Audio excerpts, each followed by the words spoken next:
फेसबुके प्रधानमन्त्री बालेन शाहलाई म भन्न चाहन्छु, एउटा कार्यक्रममा तपाईले चाहिँ नि गर्जिएर मै जस्तो एमसीसी मुर्दाबाद, एमसीसी मुर्दाबाद, एमसीसी चाहिँदैन, देश बेच्न पाइँदैन भनेर नारा लगाएर देखाउँ।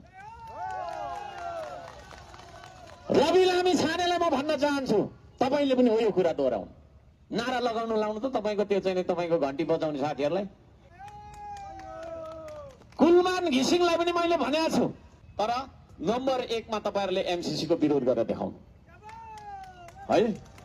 यदि त्यो छैन भने तपाईलाई नेपाली जनताको घर दैलोमा भोट माग्न जाने अधिकार छैन।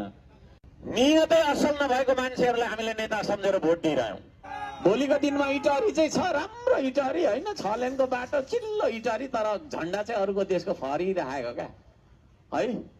म त त्यो दिन आउनु भन्दा पहिला मेरो प्राण जाओस्, म हेर्न सक्दिनँ, त्यो दिन सक्दिनँ।